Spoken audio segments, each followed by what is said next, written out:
Adventure, that burning desire to explore the unknown. Go where no human has gone before. Be the first to reach the peak or cross the continent. It's that desire that fueled the overland expeditions that made Land Rover famous around the world and produced the family of Land Rover vehicles we know today.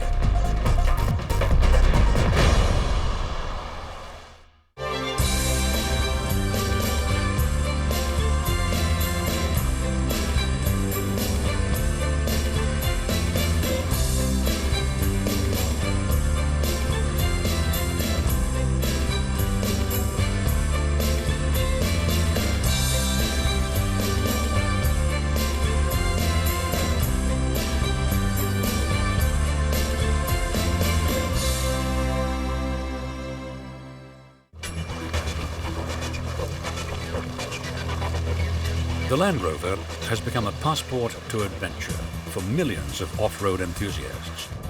People looking for a 4x4 capable of taking them into unexplored territories. It's become popular with those who want a little luxury and the ability to go anywhere.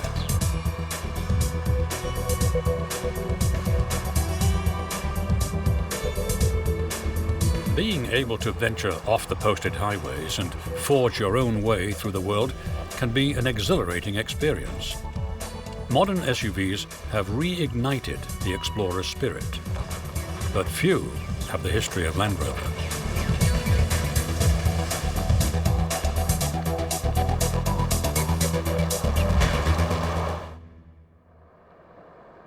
In 1948, the Land Rover began life with a simple purpose: to give Britain a vehicle that could compete with Jeep. The Jeep had proven itself in World War II. A new model for the civilian market was about to be introduced.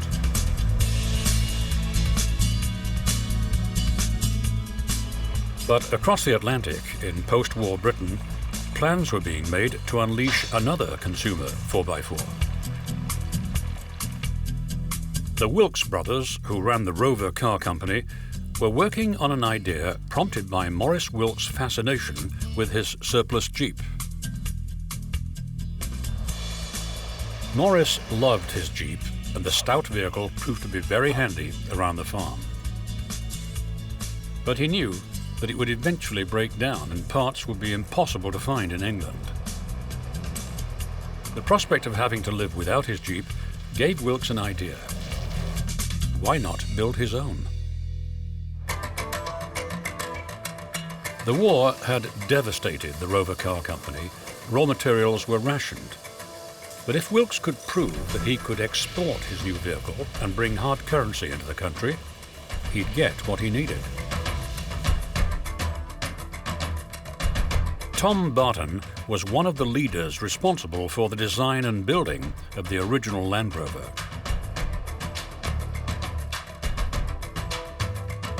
It was conceived, designed, and built within a year. The Wilks were still using their Jeep, but not for long. They had something new. They had to substitute aluminum for steel on the new vehicle because they weren't able to get enough steel.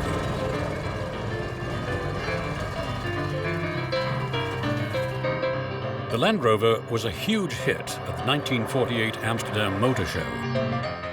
But the brothers still had to convince farmers that the Rover could replace the horse. What I want, says many a farmer, is something that can do everything the horse can do, plus a lot more, and at 3 times the speed. And here it is, the Land Rover.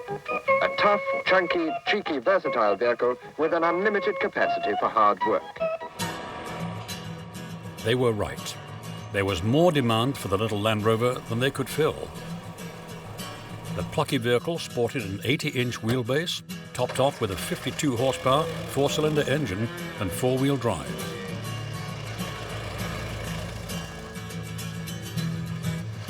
It became the farmer's best friend and the vehicle of choice for military forces around the world.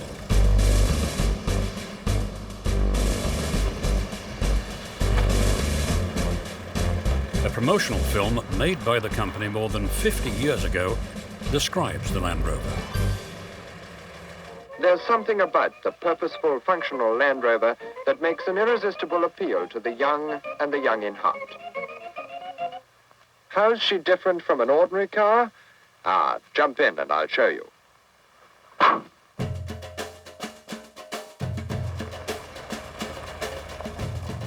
As the Land Rover grew in popularity, another dimension broadened its demand, the off-road possibilities of four-wheel drive. The Land Rover's capabilities appealed to a new class of automotive enthusiasts. Veering away from its farmland and workhorse image, owners began using the vehicle for exploration and recreational pursuits all over the world.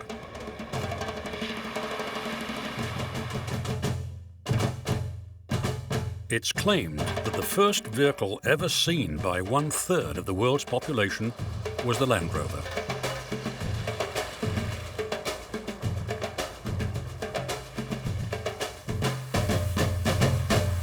One of the most famous of many cross-continent adventures was the Oxford and Cambridge expedition, an 18,000-mile overland journey from London to Singapore.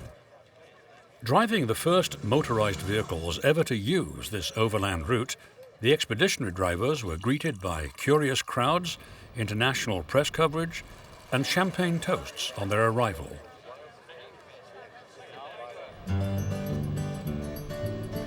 But not everyone was happy with the original design.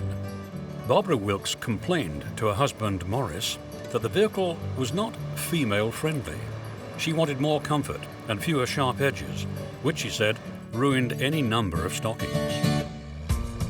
In April 1958, Land Rover brought out an entirely new model, the Series 2.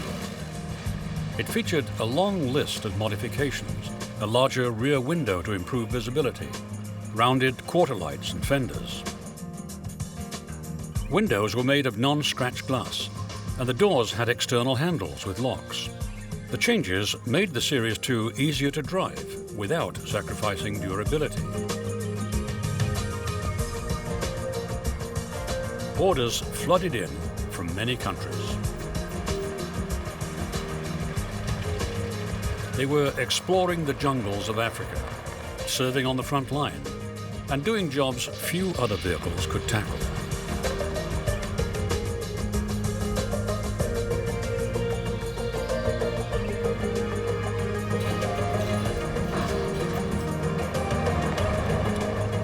Customers from around the globe ordered armored cars, ambulances, and even a lightweight version suitable for parachuting in.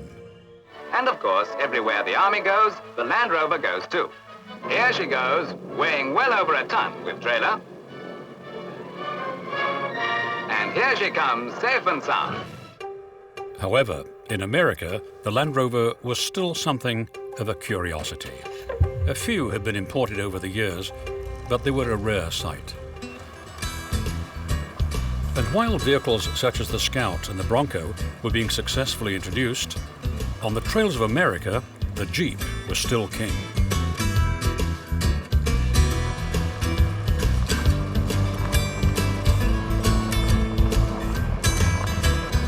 Off-roading became the favorite pastime for families eager to escape the suburbs.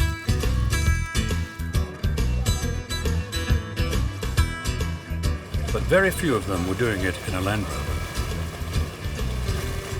There were too many other choices, and less expensive too. Another problem, the strict emission regulations in America that would have required special models to be built for import into the States. Rover couldn't afford the investment, and they abandoned the US market.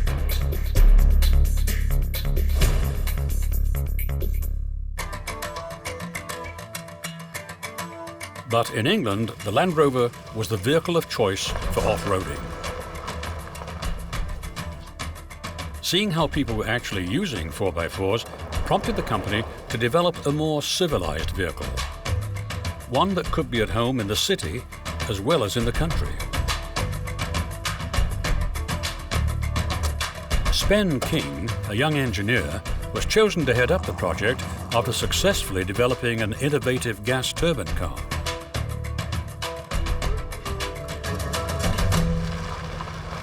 With vehicles like the Ford Bronco and the Chevy Blazer seen as their main rivals, Spen decided to take 10 to 15 Land Rovers on a competitive 2-day safari alongside the competition. His design team evaluated the off-road capabilities of Land Rover, and in some cases, the lack of off-road ability of some of the other vehicles. The design team then built several prototypes before finally settling on the one to be called the Range Rover.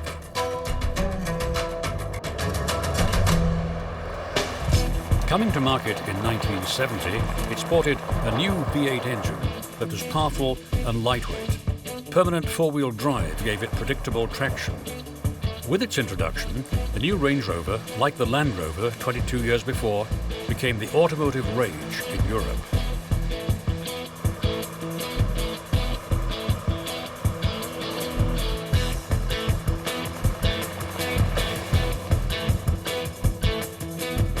The Range Rover was unlike any other 4x4. Its innovative design won numerous awards.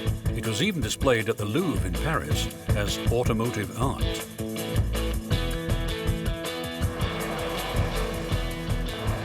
To prove that these more refined vehicles could mix it with their stablemates, they were tested on some of the world's toughest country and trails.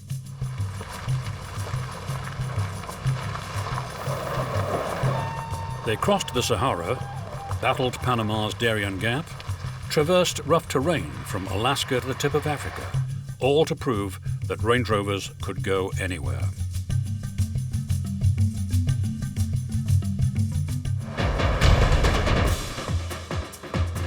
One of the most famous expeditions was the Camel Trophy. This arduous, gut-wrenching event was called the Olympics of off-roading. Each year, amateur teams set out to conquer the most challenging terrain in exotic locations. Almost impenetrable jungle, hills and rocky riverbeds. The utter exhaustion of crossing remote locations tested the skill and endurance of every individual and the machines. In 1982, 8 two-man teams from 4 nations crossed New Guinea. When the roads turned from track to muck to roaring rivers, the teams welcomed the bemused but skillful assistance of the local people.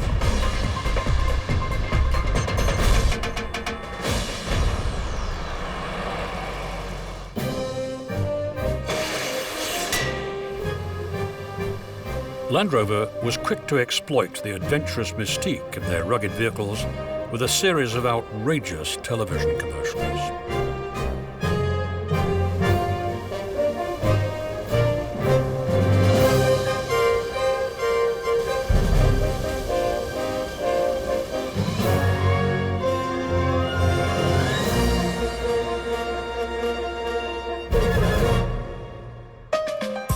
Land Rover had conquered markets worldwide, except one, North America. Executives wanted to return to this lucrative watering hole, but research said an expensive sport utility vehicle was not likely to sell. Americans wouldn't pay for luxury when they wanted utility. Land Rover decided the research was wrong, and work began on a super luxurious version of the Range Rover.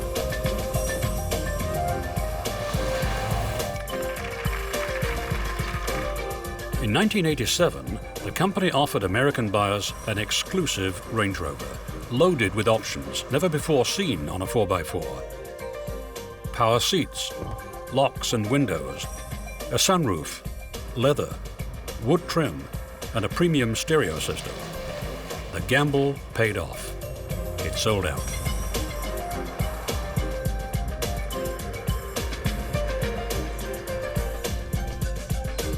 The company re-entered the US market just as the SUV boom was about to take off.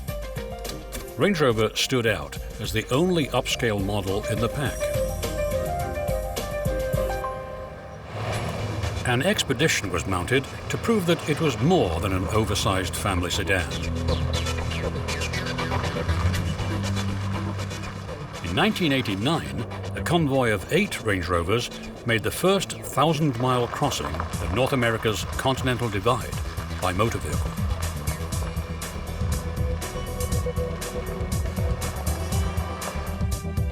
As the Range Rover was being rolled out around the world, engineers pushed on with high-tech innovations. They pioneered many four-wheel drive technologies to enhance safety and control. Tough machinery to keep the car going where you wanted it to go.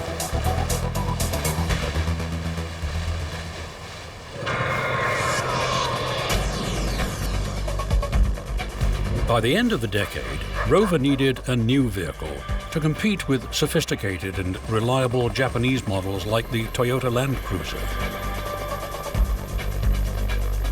They wanted a 4x4 that had the creature comforts of a Range Rover with the ruggedness of the original Land Rover. The result was Discovery, launched at the Frankfurt Motor Show in 1989.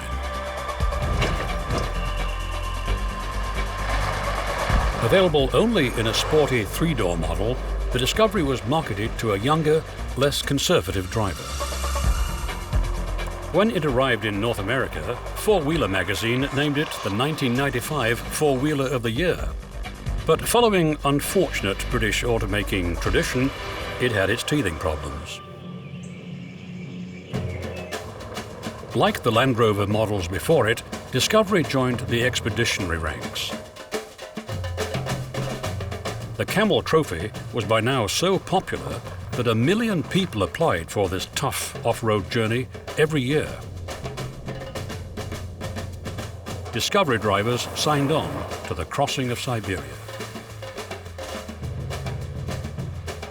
They wanted to prove that it was a genuine Land Rover, worthy of the legacy that began with the original Land Rover, now dubbed Defender.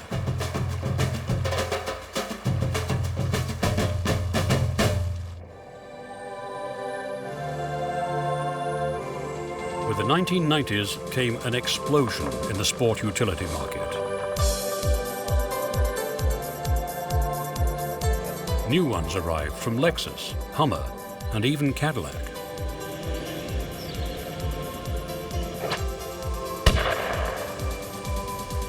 But Range Rover, the first luxury SUV, was still the vehicle of choice for the country set.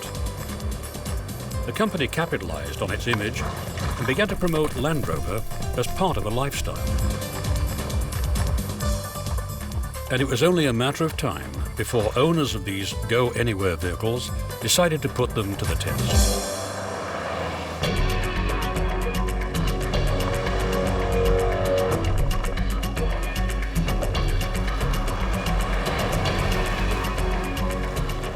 Land Rover driving academies are known as the world's most exclusive off-road driving schools, providing an intensive course on rough terrain.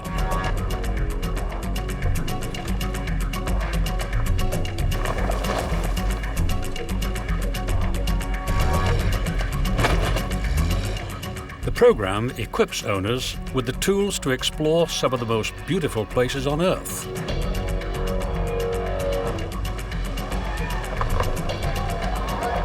But first, they must submit their skills and their vehicles to punishing tests.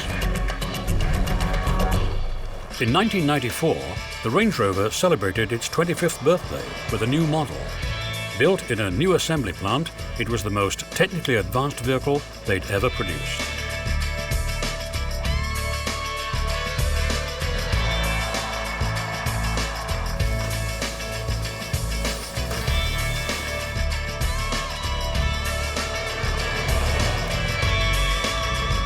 The new Range Rover had to compete with a growing number of new sport utes from around the world.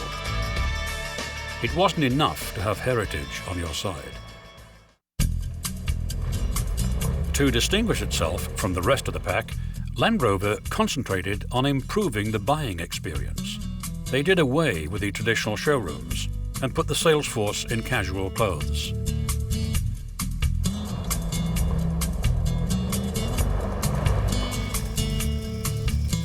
Land Rover centres were created. They looked more like hunting lodges than car lots.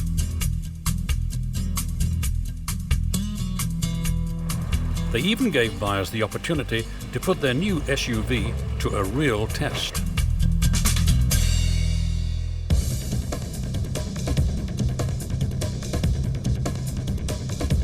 As sport utility vehicles became the hottest automotive market segment, Land Rover needed money for new products. At the same time, BMW was seeking to expand its own line of cars.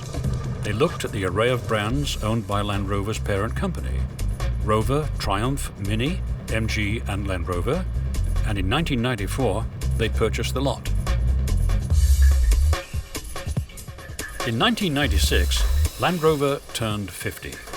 With new capital from BMW, it celebrated this anniversary by introducing a next generation of 4x4 vehicles, a mini SUV called Freelander.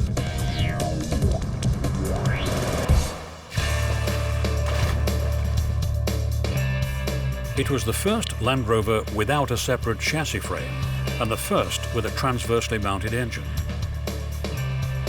Originally developed for Europe, with more than 16 patented features, including hill descent control, Freelander was eventually marketed worldwide. It was not designed to replace or compete with the Range Rover, Discovery or Defender, instead being geared to a younger, sportier buyer. While new products were being developed and launched, BMW was suffering tremendous daily losses due to its purchase of the Rover Group. Shareholders were growing restive. BMW now had its own SUV with help from Rover, the X5, pressure-mounted. BMW estimated that the disastrous Rover Group purchase had cost it $5 billion, and it cut its losses. A year after the X5 debuted, it sold Land Rover to Ford. Land Rover was feeling stiff competition from Mercedes and others. Ford quickly announced its intention to fully support the Land Rover marque, as it had done with Jaguar and the people who drive these vehicles. Get to the top of the hill, first gear, no brakes, let hill descent control lock you down. No, this is my very first time doing this. This is an amazing car. Oh my God, I love you. Thank you. This kind of loyalty has helped Land Rover stay alive in a crowded market.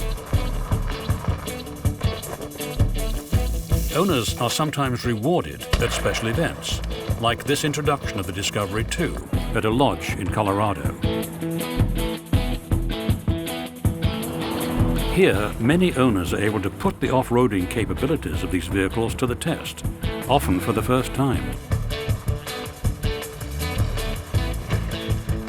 Driving through these rocky passages opens up a new world. It's easy to understand the appeal of these vehicles.